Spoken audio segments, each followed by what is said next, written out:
Welcome to MH Math channel. 9ஆம் வகுப்பு பயிற்சி 8.3 தான் பார்க்க போறோம். அதுல ஃபர்ஸ்ட் சம் பாருங்க. ஃபர்ஸ்ட் கொஸ்டின் 10 தொழிலாளர்களின் மாத வருமானங்கள் முறையே. சரிங்களா, 10 பேர்த்தோட மாச சம்பளம் கொடுத்துட்டாங்க. இதில் சராசரி, இடைநிலை அளவு, முகடு காண்க. இது மூணையும் நம்ம கண்டுபிடிக்கணும். சரிங்களா, இப்ப சராசரினா நம்மளுக்கு என்னன்னு தெரியும். எல்லாத்தையும் கூட்டி எத்தனை நம்பர் கொடுத்துருக்காங்களோ அதால வகுக்கணும். இடைநிலை அப்படின்னா கொடுத்துருக்கிற நம்பரை ஏறுவரிசையில் எழுதிட்டு அது ஒற்றைப்படையா இரட்டைப்படையான்னு பார்த்துட்டு அதுக்குரிய ஆன்சர் எழுதணும். முகடு அப்படிங்கிறது என்ன அப்படின்னா கொடுத்துருக்கிறதுல எந்த நம்பர் அதிக தடவை வந்திருக்கோ அதுதான் நம்மளுக்கு முகடு அப்படின்னு சொல்லுவோம். இப்ப நீங்க 5000 எடுத்துக்கிட்டீங்கன்னா 1 2 3 தடவை வந்திருக்கு.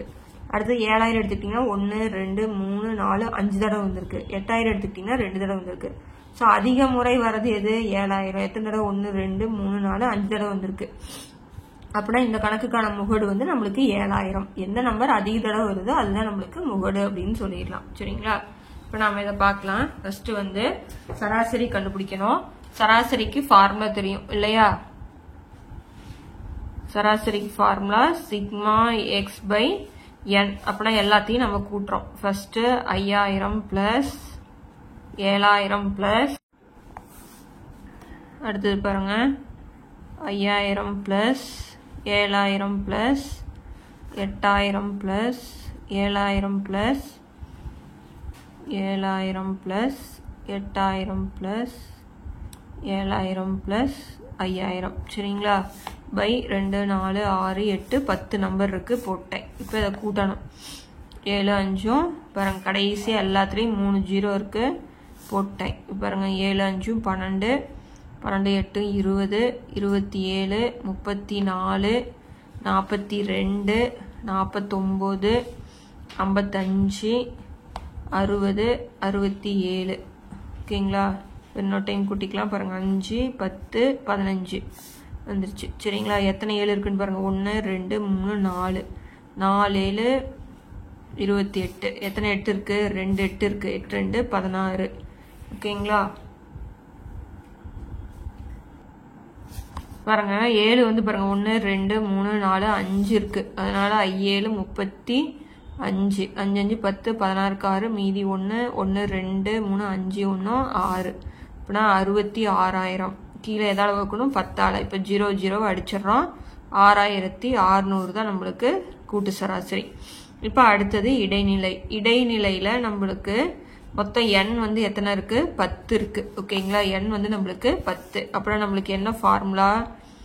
n/2ஆவது உறுப்பு பிளஸ் n/2 பிளஸ் 1ஆவது உறுப்பு பை என்ன வரும் நம்மளுக்கு? 2. ஓகேங்களா, இப்ப n நம்மளுக்கு என்னது? 10.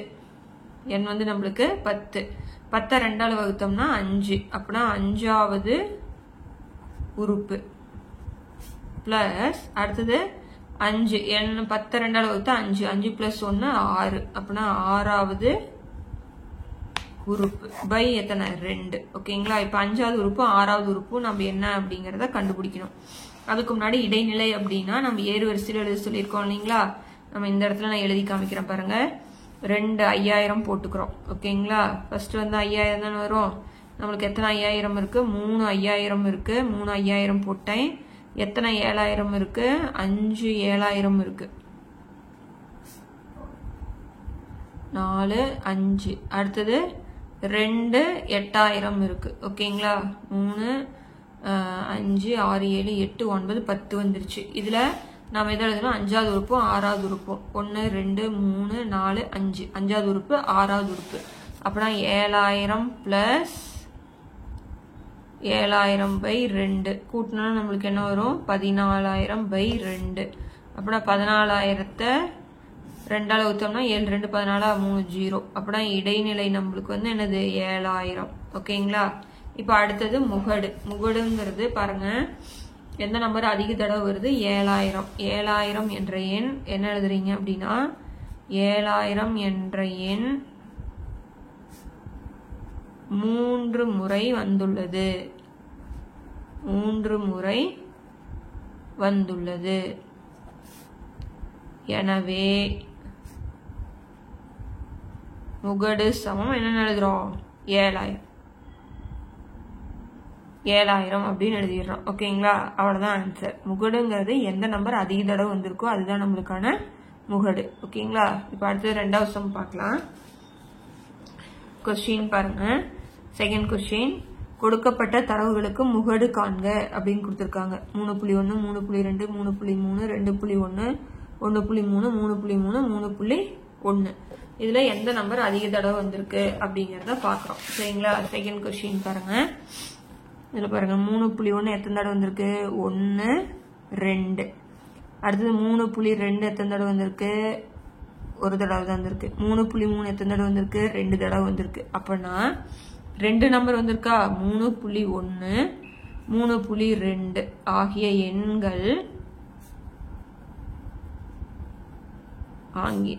எண்கள் எத்தனை தடவை வந்திருக்கு நம்மளுக்கு? 2 முறை வந்துள்ளது. எனவே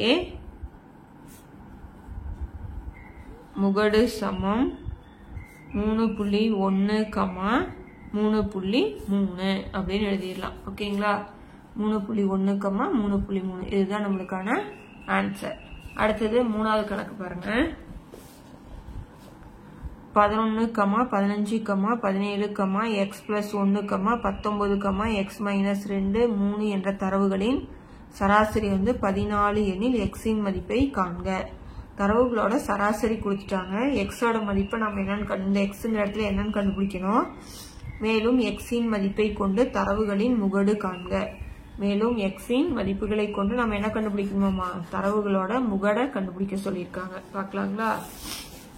சராசரி 14ன்னு கொடுத்துட்டாங்க. இப்ப நம்மளுக்கு சராசரி ஃபார்முலா தெரியும். என்னது? Sigma x by n. ஓகேங்களா, இப்ப நம்மளுக்கு சராசரி என்னன்னு தெரியும்? 14 போட்டேன். இப்ப 11 plus 15 plus 17 plus x+1 plus 19 plus x-2 plus 3 by 1 2 3 4 5 6 7 போட்டுக்கிறோம்.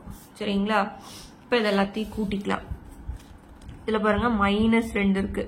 அப்படின்னா 3ல 2 பொசிஷன் நம்மளுக்கு என்ன வரும்? 1. ஓகேங்களா, பாருங்க 9 1 கூட்டினா 10, 11 11 7 கூட்டினோம்னா 18, 5 கூட்டினா 23 24. மீதி என்ன இருக்கு? 2 2 3 4 5 6. ஓகேங்களா, பிளஸ் இங்க ஒரு எக்ஸ் இங்க ஒரு எக்ஸ். அப்புறம் எத்தனை எக்ஸ்? 2x by 7. இங்க என்ன போடணும்? 14. ஓகேங்களா, இப்ப அடுத்து என்ன பண்றோம் அப்படின்னா, இங்க வகுத்தல் இருக்குது, அன்சைட் போனா பெருக்கலா மாறிடும். அப்படின்னா 17 × 7 சமம் 64 பிளஸ் 2x. 7 நாள் 28, மீதி 2 1 7 8 1 9 98 64 பிளஸ் 2x. இப்ப இதை இந்த பக்கம் வச்சு கழிக்கிறோம். கூட்டல் இருக்கு, இந்த சைடு வந்தா கழித்தலா மாறிடும். அப்படின்னா 8ல 4 பேசினா 4, 9ல 6 பேசினா 3, 2x 2x 34. அப்படின்னா எக்ஸோட மதிப்பு அப்படின்னா 34 2வது வகுத்து என்ன வரும் நம்மளுக்கு? 17. ஓகேங்களா, இப்ப இந்த இடத்துல 17 போடுறோம் அப்படின்னா இங்க என்ன வந்துடும்? 18. இங்க 17 போடுறோம்னா 17ல 2 பொசிஷன் நம்மளுக்கு என்ன வரும்? 15. எழுதிக்கலாங்களா? வரிசையை எழுதிக்குவோம். ஸோ நான் எழுதி காமிக்கிறேன் பாருங்க. 11 15 17 இது 3 எழுதிட்டேன். எக்ஸோட மதிப்பு நம்மளுக்கு 17. 17ஓட ஒன்று கூட்டினோம்னா நம்மளுக்கு 18. அடுத்த நம்பர் 19. இப்போ எக்ஸுங்கிற இடத்துல என்ன போடுறோம்? 17. 17ல 2 போயிடுச்சுன்னா 15, 3. இதுல முகடு எதுன்னு பார்க்கணும். எந்த நம்பர் அதிக தடவை வந்திருக்கு? 15. அப்படின்னா 15 என்ற எண் இருமுறை வந்துள்ளது. எனவே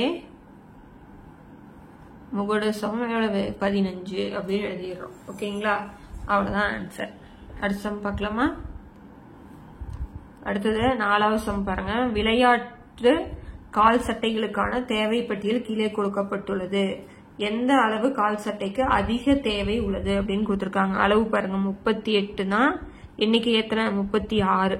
அதாவது 38ங்கிற சைஸ் எத்தனை பேருக்கு வேணும்? 36 பேருக்கு. 39ங்கிற சைஸ் 15 பேருக்கு. 40ங்கிற சைஸ் 37 பேருக்கு. அது மாதிரி பார்த்துட்டு வரோம். எந்த அளவு கால் சட்டைக்கு அதிக தேவை உள்ளது அப்படின்னா இதுல எது பெருசோ அதுதான் நம்மளுக்கு அதிக தேவை இருக்கும். அப்படின்னா இதுல எது பெருசு? 37. அப்படின்னா மிகப்பெரிய நிகழ்வெண். ஏன்னா கீழே இருக்கிறது எல்லாமே என்னது? நிகழ்வெண். அப்படின்னா மிகப்பெரிய நிகழ்வெண். அதுல எது வரும் சொல்லுங்க பார்க்கலாம். இதுல எது பெருசு? 37 தான் பெருசு. எனவே முகடு சமம் 37க்கு மேல என்ன இருக்கு? 40. அப்படின்னா 40ங்கிற சைஸ் தான் அதிக பேருக்கு தேவை. ஓகேங்களா? அப்படின்னா முகடு சமம் என்ன போட்டோம்? 40 அப்படிங்கறத போட்டுட்டோம். ஓகேங்களா? அதுக்கு அடுத்த சம் பாருங்க. தரவுகளின் முகடு காண்க. இது வந்து பிரிவு இடைவெளி கொடுத்துட்டாங்க. பிரிவு இடைவெளினா நம்மளுக்கு ஃபார்முலா வச்சு போடணும். அது ரொம்ப ரொம்ப ஈஸி தான். இப்ப மதிப்பெண் கொடுத்துட்டாங்க, மாணவர்களின் எண்ணிக்கை கொடுத்துட்டாங்க. போடலாங்களா? பார்க்கலாம். இப்ப நம்மளுக்கு இங்க அட்டவணை கொடுத்துட்டாங்க. இப்ப நம்ம பார்க்கலாம். பாருங்க, அட்டவணை இங்க எழுதிட்டேன். நம்மளுக்கு ஃபர்ஸ்ட் நம்ம என்ன பண்றோம் அப்படின்னா முகடு ஃபார்முலா எழுதிக்குவோம். முகடுக்கு என்ன ஃபார்முலான்னு தெரிஞ்சுக்கணும். அதுக்கு தகுந்த மாதிரி நம்ம எல்லாமே எழுதிக்கலாம். So L plus F minus F1 by 2F minus F1 minus F2 into C. இதுதான் நம்மளுக்கு ஃபார்முலா. ஓகேங்களா? L plus F minus F1 F minus F1 by 2F minus F1 minus F2 into C. ரொம்ப ரொம்ப easy தான். ஓகேங்களா? இந்த சராசரி இடைநிலை முகடு இதுல அட்டவணையில இருந்து கண்டிப்பா சம் கேட்பாங்க. ரொம்ப ரொம்ப ஃபார்முலா தெரிஞ்சுட்டா ஈஸி. இப்ப பாருங்க, முகடு அப்படின்னா நம்ம என்ன சொல்லியிருக்கோம்? இந்த நிகழ்வெண்ல எது பெருசு அப்படிங்கறத பாக்கணும். இதுல எது பெரிய நம்பர்? 46. அதனால இதை என்ன பண்ணிக்கிறீங்க? ரவுண்ட் பண்ணிக்கிறீங்க. இதை கண்டுபிடிச்சிட்டீங்கன்னா ரொம்ப ஈஸி. இப்ப எல் பாத்தீங்கன்னா இதுதான் வந்து கீழ் எல்லை. எல்லுங்கிறது என்னது? கீழ் எல்லை. நம்ம குறிச்சிருக்கிற பிரிவிடைவினுடைய கீழ் எல்லை. அப்படின்னா நம்மளுக்கு என்ன வரும்? 20. ஓகேங்களா? அடுத்தது எஃப் அப்படிங்கிறது நிகழ்வெண். நிகழ்வெண்ணா நம்மளுக்கு என்ன ரவுண்ட் பண்ணிருக்கோம்? இது 46 போட்டுக்கிறேன். F1 அப்படிங்கிறது இந்த நிகழ்வெண்ணுக்கு முந்தைய நிகழ்வெண். அப்படின்னா என்னது? F1 வந்து என்ன இருக்கு? 38. F2ங்கிறது பின்னாடி இருக்கிறது. அப்படின்னா F2 ஈக்குவல் டு என்ன வரும்? 34. Cனா உங்களுக்கு என்னன்னு தெரியும்? பிரிவு இடைவெளியினுடைய நீளம், இந்த கேப். அப்படின்னா கழிச்சோம்னா பெருசு வந்து சின்னது கழிச்சோம்னா எவ்வளவு? எல்லாத்துக்குமே வந்து நம்மளுக்கு 10 போட்டாச்சுங்களா? இது அப்படியே கொண்டு போய் அப்ளை பண்றோம். வேற எதுவுமே கிடையாது. இப்ப எல்லோட மதிப்பு 20 போட்டுட்டேன். பிளஸ் எஃப் எவ்வளவு? 46 மைனஸ் F1 என்னது? 38 போட்டாச்சா? 2 இன்ட்டு எஃபோட மதிப்பு 38 மைனஸ் F1ஓட மதிப்பு 38 மைனஸ் F2ஓட மதிப்பு 34 இன்ட்டு Cயோட மதிப்பு 10. ஓகேங்களா? அடுத்தது பாருங்க, 20 போட்டேன். பிளஸ் 46ல 38 போயிடுச்சுன்னா இங்க வந்து நம்ம கடை வாங்குறோம் 3000. அப்படின்னா 3ல 3 போயிடுச்சுன்னா 0. அப்படின்னா இங்க 16ல 8 போயிடுச்சுன்னா நம்மளுக்கு 8. இப்ப இது ரெண்டையும் பெருக்கிறேன். 8 2 16, மீதி 1 3 2 6 1 7. இப்ப இது ரெண்டுமே கழித்தல். அப்படின்னா கூட்டி அதே குறிய போட்டுக்கலாம். 8 4 கூட்டினா 12, மீதி 1, 3 3 கூட்டினா 6 1 7 இன்ட்டு என்னது? 10. ஓகேங்களா? இப்ப அடுத்தது 20 பிளஸ் 8/76ல 72 போயிடுச்சுன்னா நம்மளுக்கு என்ன வரும்? 6ல 2 போயிடுச்சுன்னா 4 இன்ட்டு 10. இப்ப இதை வகுக்கலாமா? 20 பிளஸ் 8 4ஆல வகுத்தா என்ன வரும்? 2. ஓகேங்களா? சாரி, இங்க ஒரு தப்பு பண்ணிட்டேன் பாருங்க. என்ன தப்பு அப்படின்னா உங்களுக்கு போடும்போது உங்களுக்கு தெரிஞ்சிருக்கும், எனக்கு தெரியல. 2F நம்மளுக்கு ஃபார்முலா 2F. எஃப்ங்கிற நம்பருக்கு வந்து 46 போடாம 38 போட்டுட்டேன். அதனால இந்த இடத்துல 46 போட்டுக்கலாம். 46 போட்டீங்கன்னா 6 2 12, மீதி 1 4 2 8 1 9 92. இப்ப கழிச்சோம்னா சரியாயிரும். 2ல 2 போயிடுச்சுன்னா நம்மளுக்கு 0, 9ல 7 போயிடுச்சுன்னா 2 20. ஓகேங்களா?